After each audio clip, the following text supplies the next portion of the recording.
Hello students, welcome back to Vignan Academy video number 17 of Ray Optics. ಈ ವಿಡಿಯೋನಲ್ಲಿ ನಿಮಗೆ ಬೇಕಾಗಿರತಕ್ಕಂತ important ಡೆರೈವೇಷನ್ ಇದು board ಎಕ್ಸಾಮ್ಗೂ important ಆಗಿರುತ್ತೆ. ಹಾಗಾಗಿ ಇದಕ್ಕೆ ನಿಮಗೆ ಪ್ರಾಮಿಸ್ ಮಾಡಿದಂಗೆ ಸಪರೇಟ್ ವಿಡಿಯೋನ ತಂದಿದ್ದೀನಿ. ಸೊ ಫೈನಲಿ ನಿಮ್ಮ ರಿಲೇಟಿವ್ಸ್ ಕಾಲ್ ಮಾಡೋದು ಬೋರ್ಡ್ ಎಕ್ಸಾಮ್ ದಿನಾನೇ ಎಷ್ಟು ಮಾರ್ಕ್ಸ್ ಬಂದಿದೆ ಅಟ್ಲೀಸ್ಟ್ ಅವ್ರಿಗೋಸ್ಕರ ಆದ್ರೆ ಇದನ್ನ ಒಂಚೂರು ನೀಟಾಗಿ ಓದ್ಕೊಳ್ಳಿ. ಸೊ ಬನ್ನಿ ಇವತ್ತಿನ ವಿಡಿಯೋ ಶುರು ಮಾಡೋಣ. And also engineering aspirant KCET aspirants 50% board exam ನ ಕನ್ಸಿಡರ್ ಮಾಡ್ತಾರೆ ಆಸ್ ಪರ್ ಈಗಿರೋ ನಾರ್ಮ್ಸ್ ಪ್ರಕಾರ 2024 ನಾರ್ಮ್ಸ್ ಪ್ರಕಾರ. ಮುಂದೆ ಏನಾಗುತ್ತೋ ಗೊತ್ತಿಲ್ಲ. ಸೊ 50% ಬೋರ್ಡ್ ಎಕ್ಸಾಮ್ ಕನ್ಸಿಡರ್ ಮಾಡ್ತಾರೆ, 50% KCET ಕನ್ಸಿಡರ್ ಮಾಡ್ತಾರೆ. ಸೊ ಹಾಗಾಗಿ ನಿಮಗೆ ಬೋರ್ಡ್ ಎಕ್ಸಾಮ್ ಮಾರ್ಕ್ಸ್ ಕೂಡ ಇಂಪಾರ್ಟೆಂಟ್ ಆಗುತ್ತೆ. ಒಂಚೂರು ನೀಟಾಗಿ ಕಾನ್ಸಂಟ್ರೇಟ್ ಮಾಡಿ ಅಂಡ್ ನೀಟ್ ಸ್ಟೂಡೆಂಟ್ಸ್ ಕಂಪ್ಲೀಟ್ ಆಗಿ ಆಬ್ಜೆಕ್ಟಿವ್ ಬೇಸ್ಡ್ ಪ್ರಿಪೇರ್ ಆಗ್ತಾ ಹೋಗಬೇಕು. ಸೊ ಬನ್ನಿ ಇವತ್ತಿನ ವಿಡಿಯೋ ಶುರು ಮಾಡೋಣ. The derivation of refractive index of the prism. So ಇದಕ್ಕೋಸ್ಕರ ಒಂದು ಪ್ರಿಸಮ್ ನ ಕನ್ಸಿಡರ್ ಮಾಡ್ತೀನಿ. So let me consider A prism ABC as shown in the figure. So ಈ ತರ ಒಂದು prism, let us assume a prism like this such that ABC are the vertices of the prism. So ಈಗ ಇದರ ಮೇಲೆ ಒಂದು ರೇ ಹೋಗಿ ಬಿದ್ದಾಗ, let us assume ಇಲ್ಲಿಂದ ಒಂದು ರೇ ಹೋಗಿ ಬಿದ್ದಾಗ,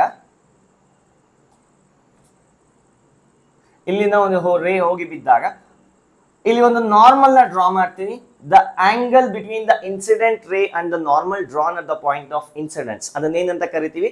ಆಂಗಲ್ ಆಫ್ ಇನ್ಸಿಡೆನ್ಸ್ ಅಂತ ಕರಿತೀವಿ. ಇದನ್ನ ಐ ಅಂತ ಕರೆಯೋಣ. ಸೊ ಇದೇನಾಗ್ತದೆ, rarer in the denser. So outside air medium ಅನ್ಕೊಳ್ಳೋಣ, ಇದು ಒಳಗಡೆ ಇರ್ತಕ್ಕಂಥದ್ದು ಗ್ಲಾಸ್ ಅಂತ ಅನ್ಕೊಳ್ಳೋಣ. ರೇರರ್ ಟು ಡೆನ್ಸರ್ ಹೋಗ್ತಿದೆ, ಹಾಗಾಗಿ ಏನಾಗುತ್ತೆ, refracted ray will bend towards the normal. So ಇದೇನಾಗುತ್ತೆ, ಹೀಗೆ ಹೋಗ್ಬೇಕಾಗಿರ್ತಕ್ಕಂಥದ್ದೇ ಆಕ್ಚುಲಿ ಈ ಪ್ರಿಸಮ್ ಇಲ್ಲ ಅಂದಿದ್ರಪ್ಪ, ಈ ಪ್ರಿಸಮ್, ಈ ಹಾಲಾದ ಪ್ರಿಸಮ್ ಇಲ್ಲ ಅಂದ್ರೆ ಈ ರೇ ಹೀಗೆ ಹೋಗ್ಬೇಕಾಗಿತ್ತು ಸ್ಟ್ರೈಟ್ ಆಗಿ.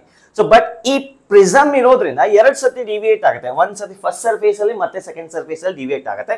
ಸೊ ಈಗ ಏನಾಗುತ್ತೆ, ಹೀಗೆ ಹೋಗ್ಬೇಕಾಗಿರ್ತಕ್ಕಂಥದ್ದೇ so it takes the deviation and bend towards the normal, normal ಕಡೆಗೆ ಬೆಂಡ್ ಆಗತ್ತೆ. So as shown in the figure.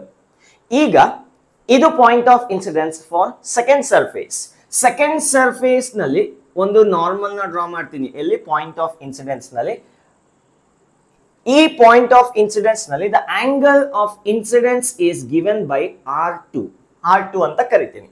So ಅದೇ ತರ angle of refraction at the first surface is R1 and angle of incidence at the second surface is R2. ಕಾಣಿಸಿಲ್ಲ ಅಂದ್ರೆ ಒಂದು zoom ಮಾಡ್ಕೊಳ್ಳಿ, YouTube ಅಲ್ಲಿ facility ಇರುತ್ತೆ. So ಈಗ ಇದು ಡೆನ್ಸರ್ ಇಂದ ರೇರರ್ ಮೀಡಿಯಂ ಕಡೆಗೆ ಹೋಗುತ್ತೆ. ಏನಾಗುತ್ತೆ, it bends away from the normal. So it bends away from the normal. So ee tara hogate. So it takes the deviation like this.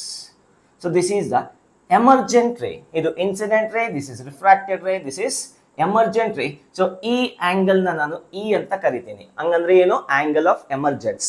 Iga idun onchur indege extend madana ade direction alli. So nodi illi actually ray ee tara hogbekagirodu ಎರಡು ಸತಿ deviate ಆಗಿ ಒಂದ್ಸರಿ ಪುಚಿಕ್ ಅಂತ ಇಲ್ಲೊಂದು deviation ಆಯ್ತು, ಮತ್ತೆ ಇಲ್ಲಿ ಬಂದಾಗ ಟಿರಿಂಗ್ ಅಂತ ಇನ್ನೊಂದು ಡಿವಿಯೇಷನ್ ಆಯ್ತು. ಟೋಟಲ್ ಆಗಿ ಎರಡು ಸತಿ ಡಿವಿಯೇಷನ್ ಆಗಿ ಹೀಗೆ ಹೋಗ್ಬೇಕಾಗಿರ್ತಕ್ಕಂತಾರೆ ಹೀಗೆ ಬರ್ತಿದೆ. ಸೊ ಹಾಗಾದ್ರೆ ಎಷ್ಟು ಡಿವಿಯೇಷನ್ ಆಗಿದೆ? ಈ ರೇ ಮತ್ತೆ ಇನ್ಸಿಡೆಂಟ್ ರೇಗೆ ಮಧ್ಯೆ ಇರ್ತಕ್ಕಂಥ ಆಂಗಲ್ ನೇ ನಾವೇನಂತ ಕರೆದಿದ್ವಿ? ಆಂಗಲ್ ಆಫ್ ಡಿವಿಯೇಷನ್ ಅಂತ ಕರೆದಿದ್ವಿ, ಹೌದಾ? So that is what angle of deviation means. So ಈಗ ಈ ಆಂಗಲ್, ಸೊ ನೋಡಿ ಒಂದು ಲೈನ್ ನ ಇಲ್ಲಿ ಡ್ರಾ ಮಾಡ್ತೀನಿ. ಈ ತರ ಇನ್ನೊಂದು ಲೈನ್ ಇದೆ ಅಂತಂದ್ರೆ ಈ ಆಂಗಲ್ ಏನಾದ್ರೂ ಐ ಇದ್ರೆ ಈ ಪೂರ್ತಿ ಆಂಗಲ್ ಏನಿರುತ್ತೆ? ಐ ಇರುತ್ತೆ. ಸೊ ಜಾಮೆಟ್ರಿ ಪ್ರಕಾರ ಈ ಈ ಕಡೆ ಐ ಇದ್ರೆ ಈ ಕಡೆ ಎರಡು ಲೈನ್ಸ್ ಕ್ರಾಸ್ ಮಾಡಿದ್ರೆ ಈ ಕಡೆ ಆಂಗಲ್ ಏನಿರುತ್ತೋ ಈ ಕಡೆನೂ ಅದೇ ಇರುತ್ತೆ. ಸೊ ಹಾಗಾದ್ರೆ ಇದು ಐ ಆದ್ರೆ ಈ ಪೂರ್ತಿ ಆಂಗಲ್ ಏನಪ್ಪಾ, ಇಲ್ಲಿಂದ ಇಲ್ಲಿಗೆ ಏನಾಗುತ್ತೆ, ಅದು ಕೂಡ ಐ ಆಗ್ಲೇಬೇಕಾ? ಸೊ ಈ ಲಾಜಿಕ್ ಪ್ರಕಾರ ಇಲ್ಲಿಂದ ಇಲ್ಲಿಗೆ ಐ ಆದ್ರೆ ಅದ್ರಲ್ಲಿ ಇವನು ಅರ್ಧ ತಗೊಂಡ್ಬಿಟ್ಟಿದ್ದಾನೆ. ಎಷ್ಟು ತಗೊಂಡ್ಬಿಟ್ಟಿದ್ದಾನೆ? R1 ತಗೊಂಡಿದ್ದಾನೆ. ಇನ್ನು ಉಳಿದಿರೋ ಆಂಗಲ್ ಎಷ್ಟಿದೆ? That is given by I minus R1. I minus R1, ಹೌದಾ? ಸೊ ಇನ್ನೊಂದು ಅದೇ ತರ ಇಲ್ಲಿ ನೋಡಿ ಇ ಇದೆ, ಆಂಗಲ್ ಆಫ್ ಎಮರ್ಜೆಂಟ್. ಸೊ ಇದು ಎಕ್ಸ್ ತರನೇ ಇದೆಯಾ? Again this is like X. ಈ ಆಂಗಲ್ ಇ ಆದ್ರೆ ಈ ಕಡೆ ಇರೋದು ಕೂಡ ಇನೇ ಆಗ್ಬೇಕಾ? ಹಾಗಾದ್ರೆ ಈ ಪೂರ್ತಿ ಆಂಗಲ್ ಏನಾಗತ್ತೆ? ಇ ಆಗತ್ತೆ. ಸೊ ಅದರಲ್ಲಿ ಇವನು R2, ಈ ಪೋರ್ಷನ್ R2 ತಗೊಂಡಿದ್ದಾರೆ. ಇನ್ನು ಉಳಿದಿರ್ತಕ್ಕಂಥ ಆಂಗಲ್ ಏನಾಗಿರತ್ತೆ? ಇ ಮೈನಸ್ R2 ಆಗಿರತ್ತೆ. ಕಾಣಿಸ್ತಿದ್ಯಾ? ಸೊ ಒಂಚೂರು ಅಡ್ಜಸ್ಟ್ ಮಾಡ್ಕೊಳ್ಳಿ, ಇಲ್ಲಿ ಜಾಗ ಸಾಕಾಗಲ್ಲ. ಸೊ ಇಲ್ಲೊಂಚೂರು ನಾನೇ ಅಡ್ಜಸ್ಟ್ ಮಾಡಕ್ಕೆ ಟ್ರೈ ಮಾಡ್ತೀನಿ. I minus R2. ಓಕೆ, ಸ್ವಲ್ಪ ಬೆಟರ್. ಓಕೆ, ಇನ್ನೊಂದು ನೇಮಿಂಗ್ ಮಾಡೋಣ, ನಾಮಕರಣ ಮಾಡೋಣ. ರೇಸ್ ನ ಪಿ ಕ್ಯೂ ಆರ್ ಎಸ್ ನೋಡಿ, P Q R S.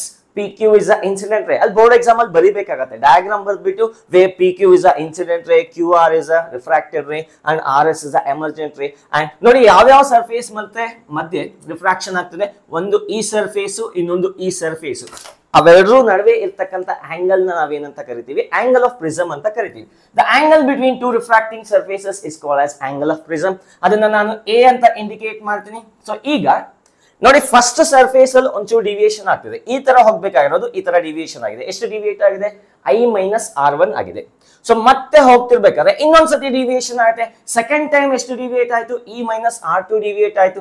So 2 ಸತಿ ಡಿವಿಯೇಟ್ ಆಗಿದೆ. ಹಾಗಾದ್ರೆ ನೋಡಿ, ಸೊ ಈ ಕಡೆ ಹೋಗ್ಬೇಕಾಗಿರೋದು ಫಸ್ಟ್ ಇಷ್ಟು ಡಿವಿಯೇಟ್ ಆಯ್ತು, ಮತ್ತೆ ಹೀಗೆ ಹೋಗ್ಬೇಕಾಗಿರೋದು ಇನ್ನೊಂಚೂರು ಡಿವಿಯೇಟ್ ಆಯ್ತು, that is given by E-R2. So total deviation is given by I-R1 plus E-R2. So error deviation, this is the deviation at first surface, this is the deviation at the second surface. So idana nanu alter ಮಾಡ್ಕೊಂಡು delta is equals to I plus E minus R1 minus R2 ಬರುತ್ತೆ, minus common ತೆಗೆದುಬಿಟ್ಟು R1 plus R2 ಅಂತ ಬರೀತೀನಿ. So this is the deviation produced by the prism togetherly on both the surfaces. ಎರಡೂ ಕಡೆ ಸೇರಿಸಿ ಇಷ್ಟು angle of deviation produce ಆಗುತ್ತೆ. So ಇನ್ನೊಂದು ಕ್ವಾಡ್ರಿಲೇಟರಲ್ ಕನ್ಸಿಡರ್ ಮಾಡೋಣ. QAR, ಇದಕ್ಕೊಂದು ಏನ್ ಕೊಡೋಣ? ಎಂ ಅಂತ ಕೊಡೋಣ. Okay, M. QARM ಒಂದು ಕ್ವಾಡ್ರಿಲೇಟರಲ್. ಸೊ ಮತ್ತೆ ಇನ್ನೊಂದು ಇಲ್ಲಿ QRM ಅನ್ನೋದು ಒಂದು ಟ್ರಯಾಂಗಲ್ ಆಗಿದೆ. ಆ ಟ್ರಯಾಂಗಲ್ ಅಲ್ಲಿ ಒಂದು R1 ಆಂಗಲ್ ಇದೆ, ಇನ್ನೊಂದು R2 ಆಂಗಲ್ ಇದೆ. ಹಾಗಾದ್ರೆ ಇನ್ನು ಉಳಿದಿರ್ತಕ್ಕಂಥ ಆಂಗಲ್ ಎಷ್ಟಿರಬೇಕು? ಅದೇ ಇದೆಷ್ಟಿರಬೇಕು ಅಂದ್ರೆ, so this should be equal to 180 minus R1 plus R2 ಆಗಿರ್ಲೇಬೇಕು, ಹೌದಾ? ಸೊ ಈ ಆಂಗಲ್ ಬಗ್ಗೆ ಮಾತಾಡ್ತಾ ಇದ್ದೀನಿ. ಇದೊಂದು ಟ್ರಯಾಂಗಲ್ ಕನ್ಸಿಡರ್ ಮಾಡಿದ್ರೆ ಇದು R1 ಇದು R2 ಇದೆ, ಇನ್ನು ಉಳಿದಿರ್ತಕ್ಕಂಥದ್ದು ಇಲ್ಲೇ ಇರಬೇಕು, ಯಾಕಂದ್ರೆ ಸಮ್ ಆಫ್ ಆಂಗಲ್ ಮಾಡಿದ್ರೆ 180 ಬರಬೇಕು. ಸೊ ಈಗ ಏನ್ ಮಾಡೋಣ? ಕನ್ಸಿಡರ್ ದ ಕ್ವಾಡ್ರಿಲೇಟರಲ್ ಹೆಸರೇನಿದೆ? QARM. From quadrilateral QARM, sum of all angles should be equal to 360. 360 degree ಇರುತ್ತೆ, 4 ಆಂಗಲ್ ನ ಆಡ್ ಮಾಡಿದ್ರೆ. ಸೊ ಇಲ್ಲೇನಿದೆ ಆಂಗಲ್ ಎ ಇದೆ, ಪ್ಲಸ್ ಇಲ್ಲೇನಿದೆ ನೋಡಿ. ಸೊ ಈ ಸರ್ಫೇಸು ಮತ್ತೆ ಈ ಸರ್ಫೇಸು ದಟ್ ಈಸ್ ನಾರ್ಮಲ್, ಇದೇನಿರುತ್ತೆ? ಸೊ ಸರ್ಫೇಸ್ ಮತ್ತೆ ನಾರ್ಮಲ್ ಮತ್ತೆ ಆಂಗಲ್ ಎಷ್ಟಿರುತ್ತೆ? ಈ ಆಂಗಲ್ ನೋಡಿ, ಈ ಆಂಗಲ್ ಎಷ್ಟಿರುತ್ತೆ? 90 ಡಿಗ್ರಿ ಇರುತ್ತೆ, 90 ಡಿಗ್ರಿ ಪ್ಲಸ್ ಮತ್ತೆ ಈ ಆಂಗಲ್ ಎಷ್ಟಿರುತ್ತೆ? 180 ಮೈನಸ್ R1 ಪ್ಲಸ್ R2 ಇದೆ, ಪ್ಲಸ್ ಮತ್ತೆ ಇಲ್ಲಿ ಈ ಆಂಗಲ್ ನೋಡಿ, ಇದು ಸರ್ಫೇಸ್ ಅದು ಮತ್ತೆ ನಾರ್ಮಲ್ ನಡುವೆ ಆಂಗಲ್ ಎಷ್ಟಿರುತ್ತಪ್ಪ ಅಂದ್ರೆ that will be equals to 90. So ಇವನ್ನೆಲ್ಲ ಆಡ್ ಮಾಡಿದ್ರೆ ನಮಗೆ 360 ಡಿಗ್ರಿ ಬರಬೇಕು according to the rule. So ಈಗ 180 ಪ್ಲಸ್ 90 ಪ್ಲಸ್ 90 ಎಷ್ಟಪ್ಪ? 360. ಸೊ ಇವೆಲ್ಲ ಸೇರ್ಕೊಂಡು ಇದನ್ನ ಎತ್ತು ಬಿಡುತ್ತೆ. ಇನ್ನು ಉಳಿದಿರ್ತಕ್ಕಂಥದ್ದೇನು? ಇದನ್ನ ಆ ಕಡೆ ಕಳಿಸಿದ್ರೆ A is equals to R1 plus R2. So this is the angle of prism is given by R1 plus R2. ಇದನ್ನ ಈ ಈಕ್ವೇಶನ್ ಅಲ್ಲಿ ಸಬ್ಸ್ಟಿಟ್ಯೂಟ್ ಮಾಡಿದ್ರೆ delta is equals to I plus E minus A. So this is the another equation for angle of deviation produced by the prism. So this is the angle of deviation produced by the prism, where I is the angle of incidence, where E is the angle of emergent, and A is the angle of prism. Angle between two refracting surfaces. Okay. So ಈಗ ನಾನು already explain ಮಾಡಿದ್ದೀನಿ last class ನಲ್ಲಿ.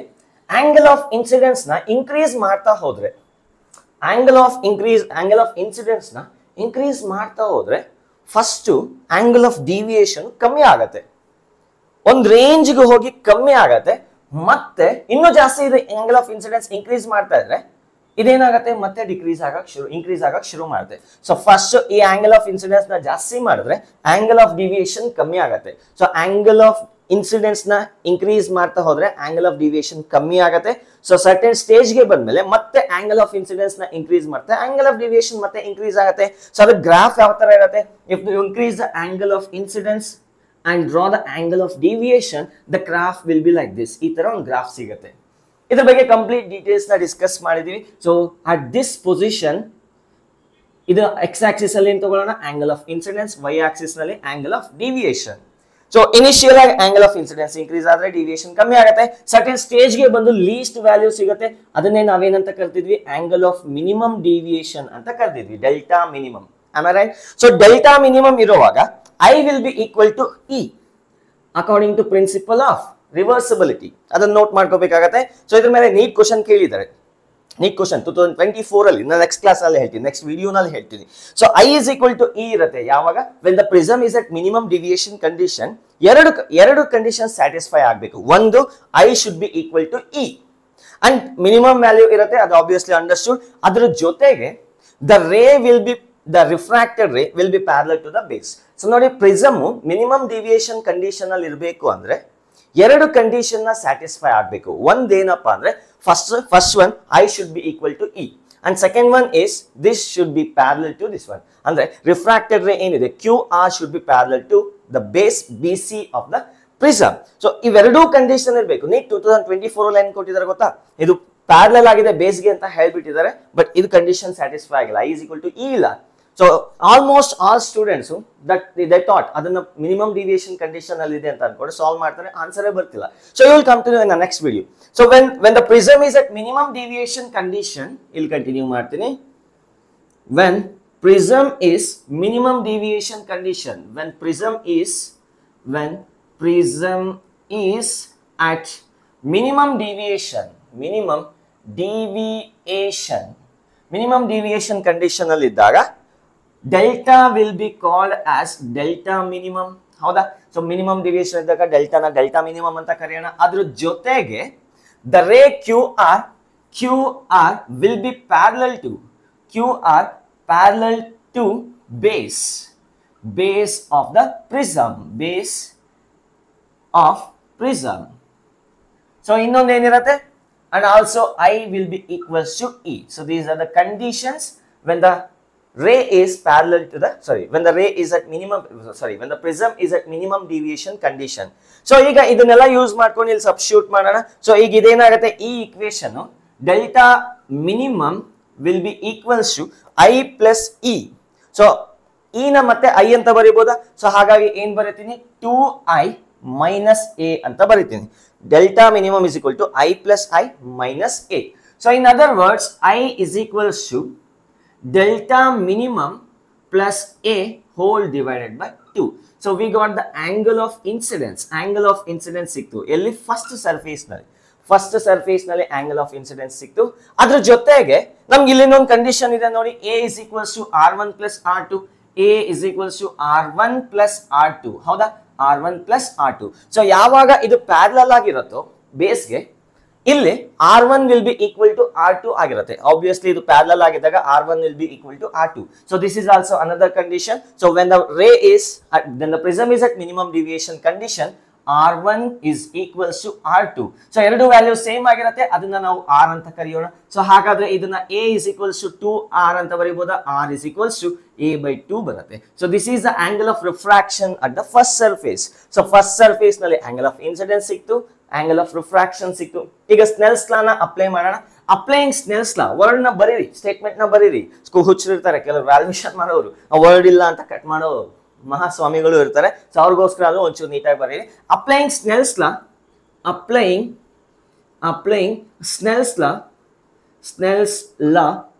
at first surface. So refractive index of this medium, a medium, the refractive index of NA, that is refractive index of air, into sine of angle in that medium. ಆ medium ಅಲ್ಲಿ angle ಏನಿದೆ sin I, that is equals to refractive index of this medium. So ಅದನ್ನ ನಾನು n ಅಂತ ಕರಿತೀನಿ. So into sine of angle in this medium ಏನಿದೆ, R ಇದೆ, sin of R1 ಇದೆ, R1 is equal to R2, ಹಾಗಾಗಿ sin R ಅಂತಾನೆ ತಗೊಂತೀನಿ. ಯಾಕಂದ್ರೆ ಎರಡು ವ್ಯಾಲ್ಯೂಸ್ ಈಕ್ವಲ್ ಟು R ಆಗಿರುತ್ತೆ. So next, what is the value of refractive index of the air? NA is equals to 1. ಹೌದಾ? So ಈಗ n is equals to ಇದು 1 ಆಗುತ್ತೆ, ಇನ್ನು ಉಳಿದಿರೋದು sin I divided by sin R ಉಳಿಯುತ್ತೆ. What is the value of I? I is equal to delta minimum plus A divided by 2, that is equals to sin of delta minimum plus A divided by 2 divided by R value ಏನು ಸಿಕ್ಕಿದೆ, A by 2 ಸಿಕ್ಕಿದೆ, sin of A by 2. So that is the refractive index of the prism. ಯಾವುದ್ರ terms ಅಲ್ಲಿ? Angle of minimum deviation ಮತ್ತೆ angle of prism. So ನೆನ್ಪಿಡಿ, ಈ two cancel ಮಾಡಕ್ ಹೋಗ್ಬೇಡಿ. So sine ಒಳಗಡೆ ಇದೆ, ಸೊ ಹಂಗೆಲ್ಲ ಕ್ಯಾನ್ಸಲ್ ಮಾಡಿದ್ರೆ ರಾಂಗ್ ಆಗುತ್ತೆ. ಟೂನ ಯಾವುದೇ ಕಾರಣಕ್ಕೂ ಕ್ಯಾನ್ಸಲ್ ಮಾಡಬೇಡಿ, ಆಂಗಲ್ ತಗೊಂಡು ಸೈನ್ ವ್ಯಾಲ್ಯೂನ ತಗೋಬೇಕಾಗತ್ತೆ. ಸೊ ಇನ್ನೊಂದು ಕಂಡೀಷನ್ ಇದೆ, when the prism is small angled prism. ಇಷ್ಟೇ ನಿಮ್ಮ 5 ಮಾರ್ಕ್ಸ್ಗೆ ಏನಾದ್ರು ಡಿರೈವೇಶನ್ ಕೇಳಿದ್ರೆ ಇಷ್ಟು ಬರ್ದೇ ಸಾಕಾಗುತ್ತೆ. ತುಂಬಾ ಫೇಮಸ್ ಕ್ವಶನ್ ಇದು, ಸೊ ರಿಪೀಟೆಡ್ ಆಗಿ ಕೇಳ್ತಾ ಇರ್ತಾರೆ. So when the for small angled prism, how small angled prism ಅಂದ್ರೆ ಎಷ್ಟಿರಬೇಕು? ಸಿಂಗೇಜ್ ಬುಕ್ ತಗೊಂಡು ನೋಡಿದ್ರೆ it is mentioned as less than or equal to 10. So ಅಂದ್ರೆ ಈ angle of prism less than 10 ಇದ್ದಾಗ, ಸೊ when A is less than or equal to 10 degree, we call that as a small angled prism. Small angled prism. So ನೋಡಿ, small angled prism ಇದ್ದಾಗ ತೀರಾ ಸಣ್ಣದಾಗಿರುತ್ತೆ prism. So ಇಷ್ಟು ಸಣ್ಣದಾಗಿರ್ತಕ್ಕಂಥ ಒಂದು prism ನಲ್ಲಿ light ಬಿದ್ರೆ deviation ತುಂಬಾ ಕಮ್ಮಿ ಇರುತ್ತೆ.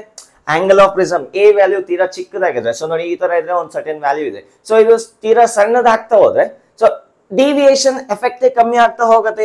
ಈ ವ್ಯಾಲ್ಯೂ ಕಮ್ಮಿ ಆಗ್ತಾ ಹೋದ್ರೆ ಡಿವಿಯೇಷನ್ ಕಮ್ಮಿ ಆಗ್ತಾ ಹೋಗುತ್ತೆ. So when deviation is very less, all the angles A will be very less and delta minimum will be very less. So therefore ಈಗ ನೀವೇನಾದ್ರೂ ಗ್ರಾಫ್ ನ ಪ್ಲಾಟ್ ಮಾಡಿದ್ರೆ ಈ ತರ, ಯಾವ ತರ ಇಲ್ಲಿ ಇದೆಯಲ್ಲ, ಈ ತರ ಗ್ರಾಫ್ ನ ಪ್ಲಾಟ್ ಮಾಡಿದ್ರೆ ತುಂಬಾ ಸ್ಮಾಲ್ ಡಿವಿಯೇಷನ್ ಸಿಗುತ್ತೆ, ಪುಚಿಕ್ ಅಂತ ಸ್ಮಾಲ್ ಕರ್ವ್ ಸಿಗುತ್ತೆ. ಆದ್ರೆ deviation will be equal to minimum deviation.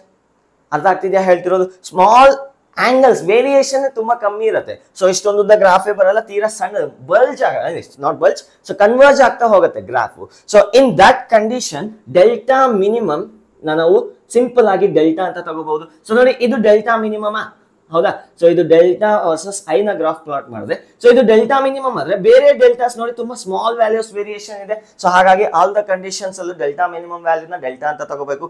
And A value is very less, obviously a plus delta minimum by 2 ಕೂಡ ಕಮ್ಮಿ ಆಗುತ್ತೆ. using the property sin theta will be sin theta nearly equal to theta. when theta is very small, sin theta is equal to theta.